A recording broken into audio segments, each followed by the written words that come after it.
ውሽሚትና ውሽማው ውሽሚትና ውሽሚ ዘይት ቅየራ ላይ ናቸውና ዛሬ ማታ በአዲስ ነገር ይጠብቁን አሉ። አይ መግማማት አሉ እማማ ዝናሽ። ውሽሚትና ውሽሚ ማች ነው የለበሱት፣ ሁለቱም ጥቁር። ምን ነው አዘኔታ አዘን ላይ ሆናችሁ ምን ነው አዘናችሁ? አሁን እኮ አይደለም ሰዓቱ ደረሰ እንዴ የምታዝኑበት? የሩታ እንባ ደረሰ እንዴ? ጥቁር በጥቁር ለበሳችሁ፣ አዘኔተኛ መሰላችሁ። ከቀይ ወጣችሁ ማለት ነው። ዳርዳር እያለ ነው፣ ሰባብሮ ሊጥላችሁ ማለት ነው። ሩታ ላይ የሰራችሁት ግፍ ዳርዳር እያለ ነው። ፎንዳዲት ዛሬ ረዘም ያለ ቀሚስ ለብሳለች እና ማለት ነው። አቤት አብረሽ ፈገግታ፣ አቤት ፈገግታ ከሷ ጋር ሲሆን ጥብቅ እንደ ፕላስቲክ። ጭራሽ በአዲስ ነገር ጠብቁን አላሉም እንዴ? ምንም የምንጠብቀው ነገር የለም። ላስሽ ምንድነው ይሄ? ሳሚ ልሳምሽ፣ ከዛ ውጭ ምን አዲስ ነገር ይኖራል? አሁን እንደው ወይኔ አስቡት፣ አብርሽ የኔ እንደ አብርሽ አይነት ቢሆን ባሌ አስቡት። ጋዝ ነው አርከፍክፍ የምሄደው ከሀገር።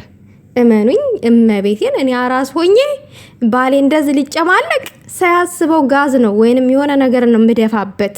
ማን ስለሆነ ሰጥ ረገጥ ብሎ ልጁን የማሳደግ ግዴታ አለበት።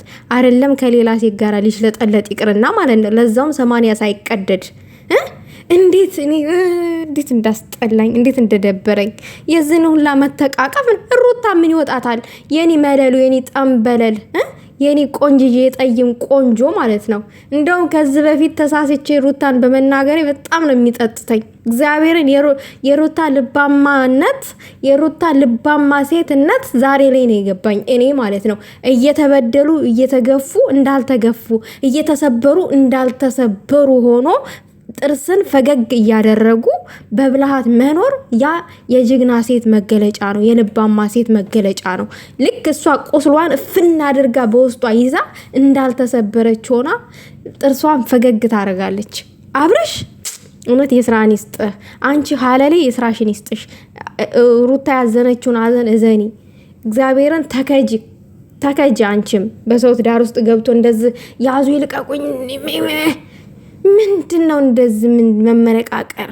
30 ጊዜ ልብስ እየቀያየሩ እየመጡ እንደዚህ ያዙ ይልቀቁኝ ምን የሚሉት ነገር ነው? አሁን እናንተ ምን ጉር ናችሁ?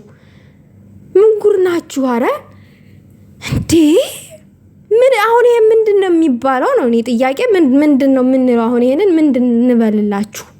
ያልገባኝም ምን እንበልላችሁ? አሁን ይሄንን ፍቅር እንበለው፣ ውሽምነት እንበለው፣ ወይንስ ይሄ ምንድን ነው መቀማመስን? በማንኛው ፓርት እናያዘው? አሁን አብርሽና ሩታ ምን ላይ ናቸው? አብርሽና ሄርሜላ መቀማመስ ላይ ናቸው ወይስ የሆነ ነገር? አረ ወይኔ እንግዲህ